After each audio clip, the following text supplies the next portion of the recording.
Have you ever walked past someone as if they were nothing more than a ghost, not out of malice, but pure, unthinking assumption?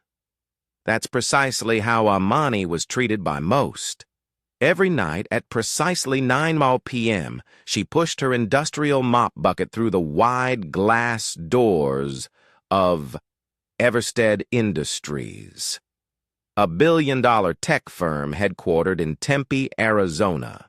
The opulent lobby perpetually smelled of rich leather chairs and lemon polish, its sleek marble floors somehow never retaining a single footprint by morning, thanks entirely to her. Ammani, clad in the standard gray janitor uniform, her dark hair pulled back in an unassuming puff, wore AirPods that rarely played music. She simply didn't feel like talking. She wasn't paid to smile. She wasn't paid to be friendly. She was paid to clean. Most people barely afforded her a second glance. Some would condescendingly call her sweetheart or girl, despite her clearly displayed name badge. Others conversed loudly about million-dollar mergers and soaring Tesla stocks, oblivious to her presence just 2 feet away as she wiped down tables. A select few would regard her with pity, as if her life must have taken a tragic turn somewhere. But Ammani didn't blink.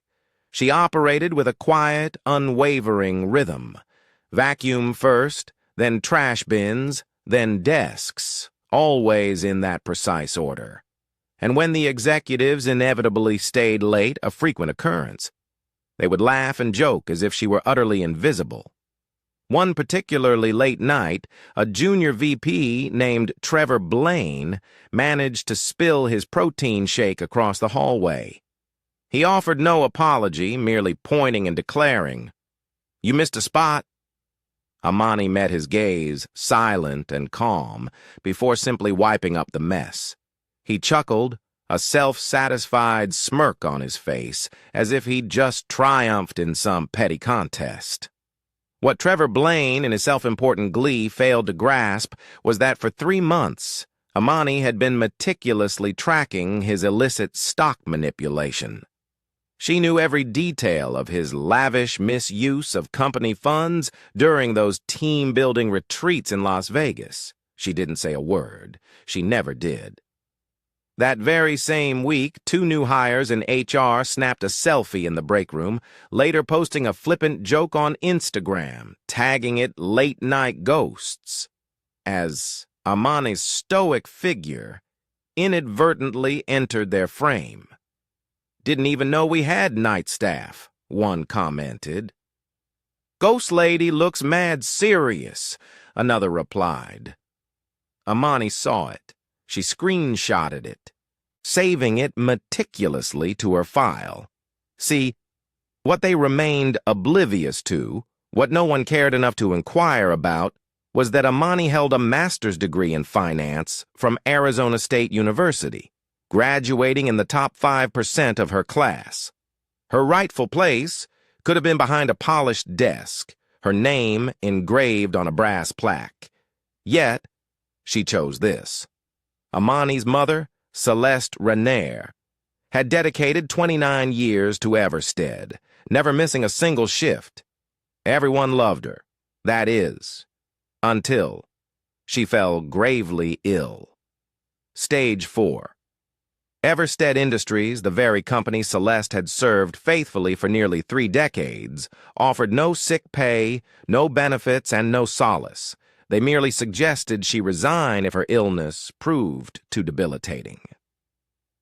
Celeste Renier ultimately succumbed to her illness in that modest 2-bedroom duplex in Mesa, leaving behind no funeral coverage, only a neatly folded work vest and a final, meager check for $4,108.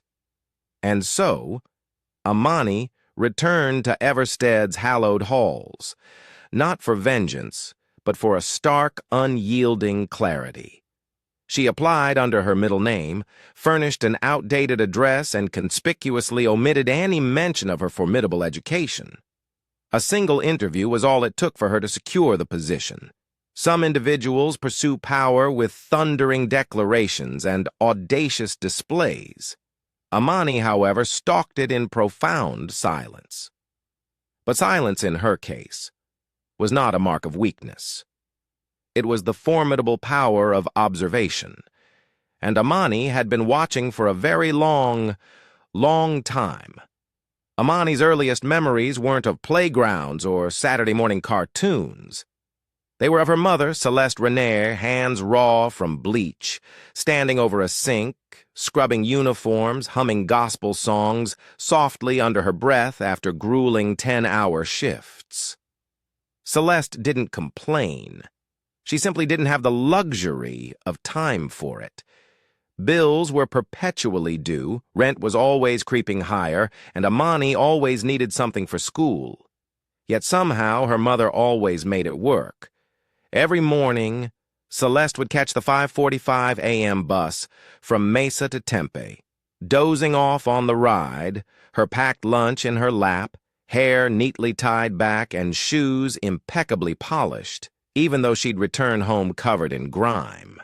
She believed in looking presentable, even if the world failed to look back with the same respect.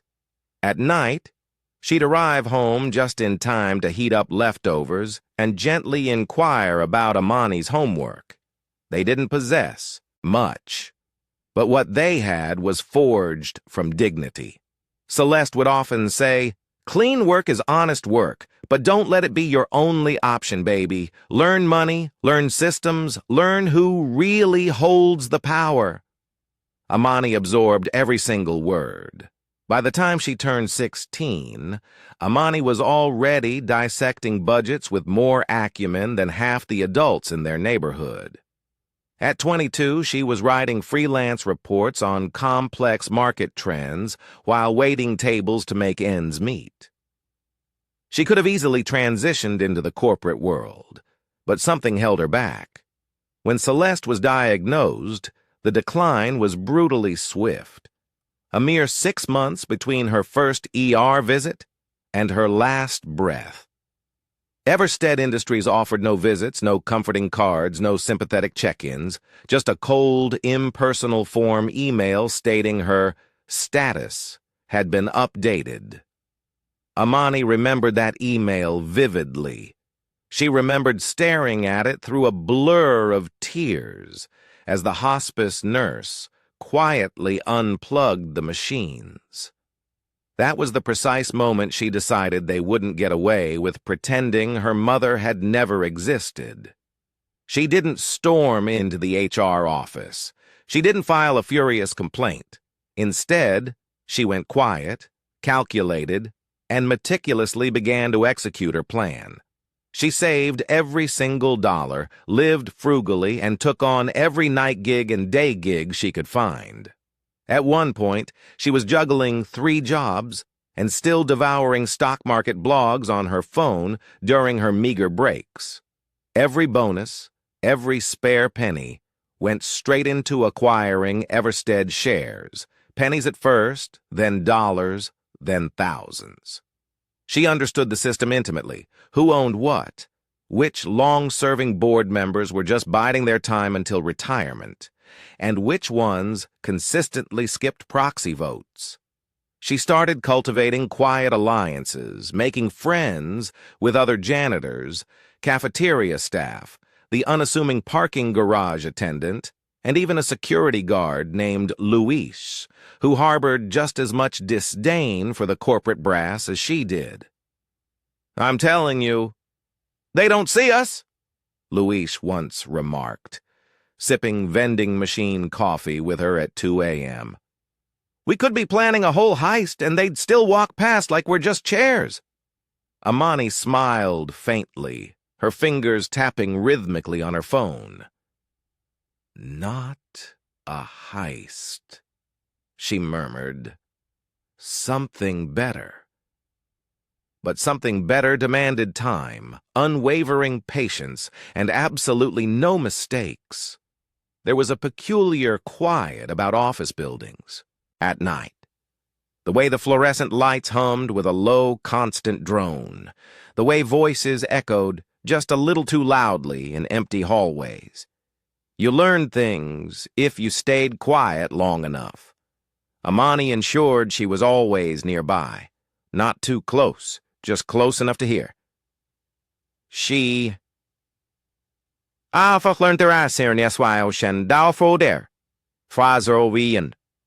That Trevor Blaine, the very junior VP who had so smugly pointed out a spilled shake and watched her clean it, was aggressively pushing to outsource half the HR department overseas. He'd boasted about it openly in the kitchen, while blending some green powder into a smoothie. No loyalty in this game, he'd casually remarked to another executive. Just margin.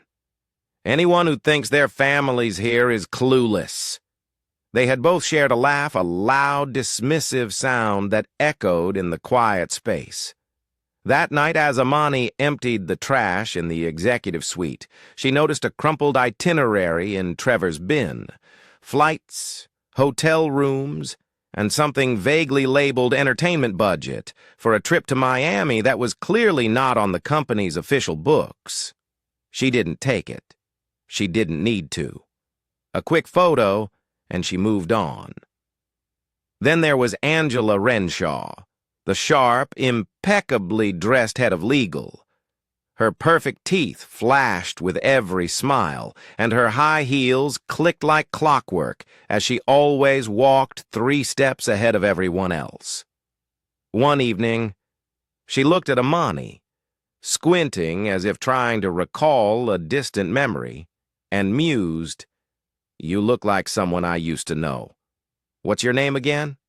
Oh, never mind." Later that very night, Ammani overheard her saying, "We need to clear out the bottom feeders. Start with facilities. Cut 20% and let them figure it out. Bottom feeders." That's how they saw people like her mother, people like her. Ammani didn't flinch. She simply added Angela's name to the intricate spreadsheet she'd been meticulously building for months. It was called Truth Table, a comprehensive record of names, habits, policy changes, deals, and critical data, all backed up across 3 separate cloud drives, fully encrypted and meticulously dated. She had no intention of using it recklessly, but she wanted to ensure she had overwhelming leverage should the game turn dirty. It was Tony Samuels, the newly appointed CEO, who finally pushed things irrevocably too far. Tony had been brought in with a golden handshake from a high-profile firm in Seattle. With his slick hair, designer suits, and a voice smooth enough for a podcast, he arrived, spouting buzzwords like disruption, efficiency, and cost realignment, translations for imminent layoffs. In his very first week, he summarily dismissed 2 janitors and merged 3 critical support roles into 1. He abolished free lunches for the lower floors while simultaneously expanding the bar budget for executive meetings. Then came the joke. It happened on a Thursday night. Ammani was mopping near the vast glass wall that separated the office floor from the boardroom. Inside, the executives were finishing up a meeting, already half tipsy from the copious drinks. Ammani had arrived by bus, just as she did every single night. Hood up, eyes down, just another anonymous face in the blurry canvas of late shifts and neon gas station lights. But inside, her mind never stopped moving. Her phone buzzed. A text from Marisol, one of the cafeteria workers. "Heard Tony's flying to Austin next week, last-minute board thing? You good?" Ammani replied with a single word. Perfect. She had been diligently stacking proxies for almost a year now, fractional voting shares long forgotten by absent shareholders. She found them quietly, emailed, and painstakingly gained their trust. "Just a janitor?" She'd joke in her messages. "Good. That means no one thinks I'm a threat." Some folks ignored her, others were intrigued, but a powerful handful, especially those who had been pushed out, overlooked, or simply tossed aside by a company that once claimed to be a family. She secured a proxy from Dr. Tyrone Bell, a brilliant former research lead who had been forcibly pushed into early retirement. Another came from Cassandra Lau, a sharp startup founder whose innovative AI firm, Everstead, had acquired only to subsequently smother its potential. Even Dylan Shaw, a former intern who now ran a small, influential investing blog, willingly gave her his micro-share simply because, as he put it, "You're the only one who seems to care." Bit by bit, Ammani became the silent shadow voice behind nearly 12% of Everstead's total shareholder vote. Legally, that was power.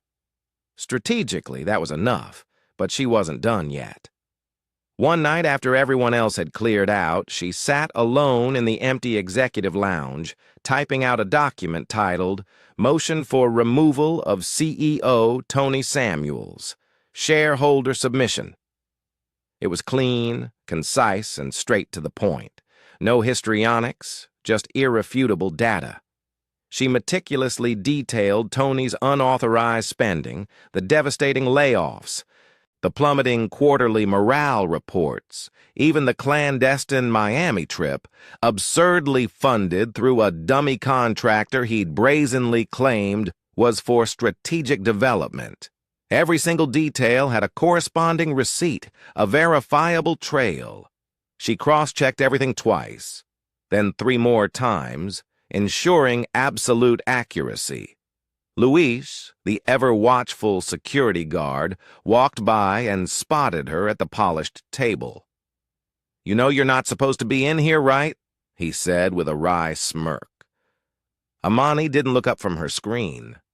"I'm just cleaning," she replied, her voice steady. He raised an eyebrow, then noticed the paperwork displayed on her laptop.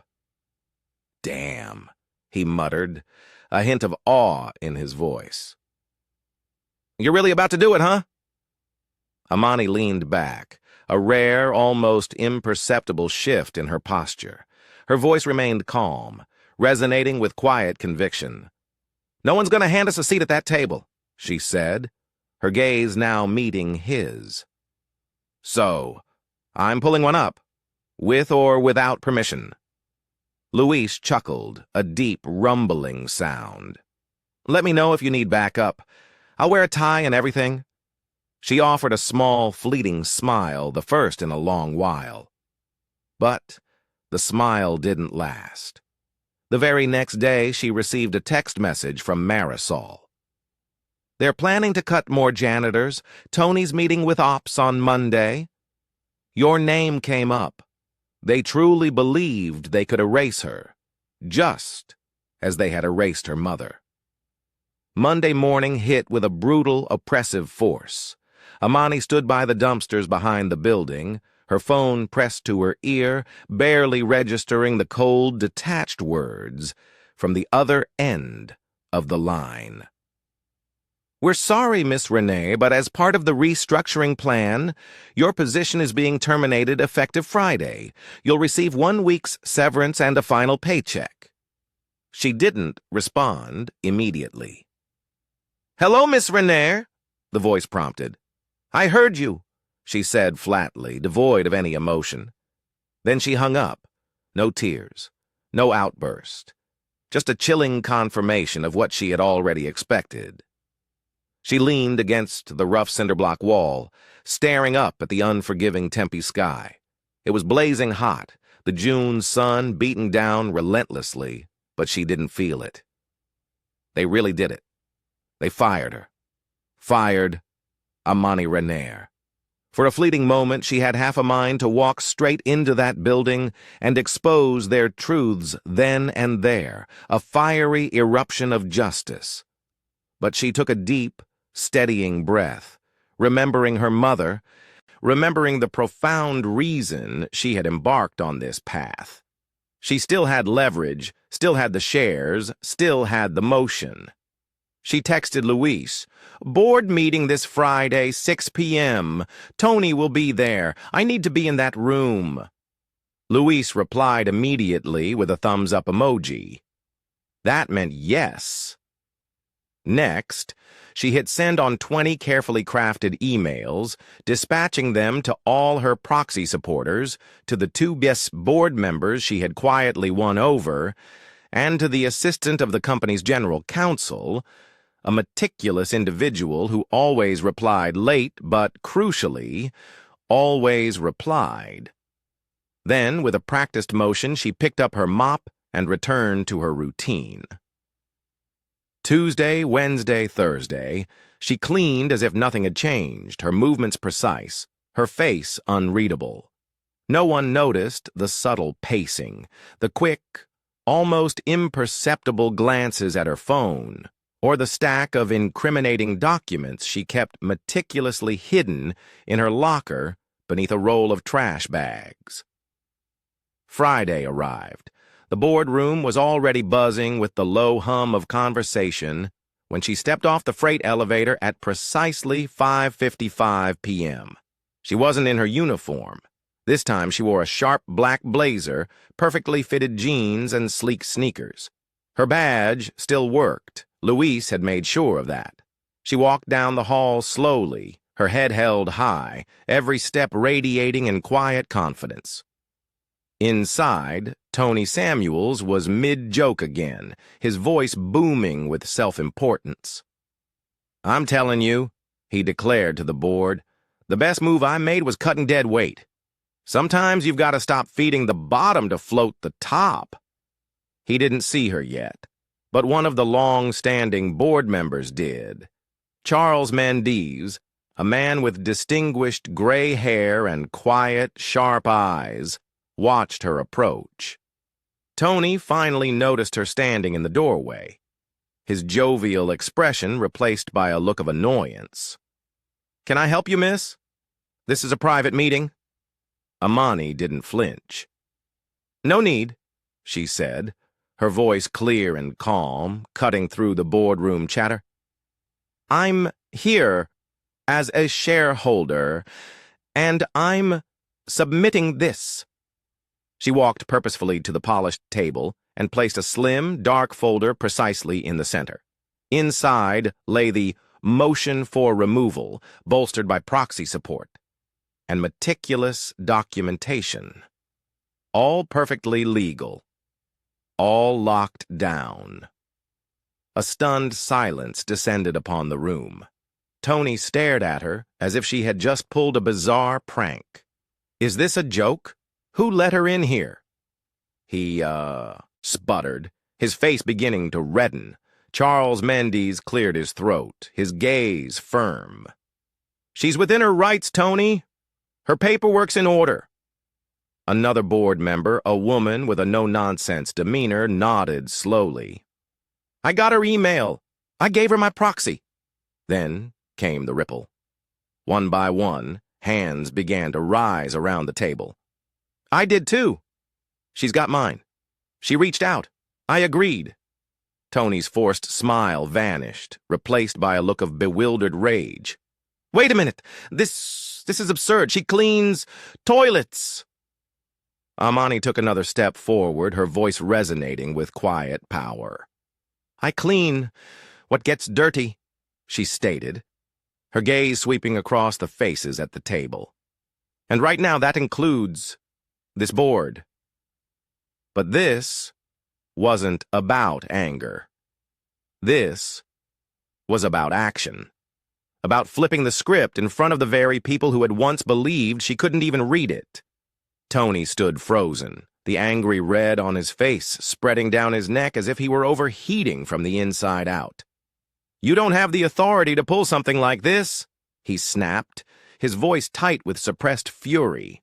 Ammani calmly opened her folder again, revealing the precise text of the company's bylaws.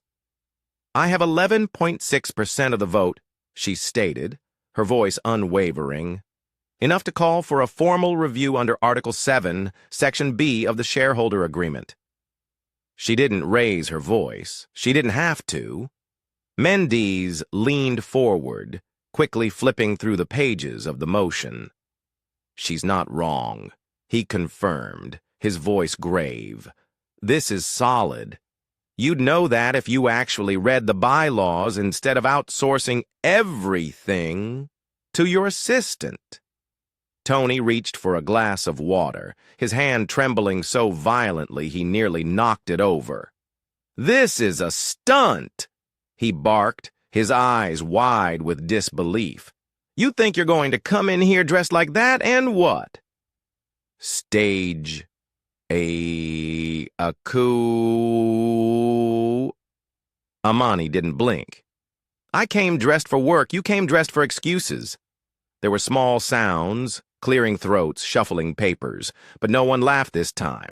One of the newer board members, a sharp woman named Chandra Patel, looked directly at Tony, her expression stern. "We've had concerns, Tony. Performance is down. Culture is in freefall. Staff morale has never recovered from the layoffs, and now we're finding out you've been charging personal trips to shell contractors." "I've explained that," Tony interjected quickly, sweat beading on his forehead now. "Not to the, IRS you haven't," Ammani calmly countered, sliding yet another meticulously prepared document across the table. Mendes leaned back, fingers steepled, his expression grim. "She didn't come here with guesses. She came here with receipts." Tony turned to Chandra Patel, his voice laced with disbelief. "Are you really taking her word over mine?" Chandra looked at him as if he'd uttered something profoundly embarrassing. "I'm taking the word of the paperwork, Tony, and the fact that 5 of us gave her our proxies should tell you we've been watching, too." Tony looked around, his eyes darting frantically from face to face. He knew. "I'm not resigning," he declared, puffing out his chest. "I built this company back up. I took us through the worst quarter of 2023. "No," Mendes corrected, his voice flat. "You steered it into the worst quarter. Ammani's right. You buried the people doing the real work and gave yourself a bonus." Ammani stood tall, not smiling, not gloating, just quietly tired. "I'm not here to lead a parade," she said, her voice clear and resonant. "I'm here to remind you who Everstead belongs to. It's not your personal playground, it's people's livelihoods. It was my mother's life, and you treated her like she was nothing." Tony opened his mouth, but before he could utter a word, Chandra raised her hand, her gaze firm. "All in favor of the immediate removal of Tony Samuels as CEO, say, aye." A chorus of "aye" echoed around the boardroom table. The next morning, Ammani showed up at Everstead's front entrance. Same badge, same face, but a profoundly different energy. She wasn't in a suit.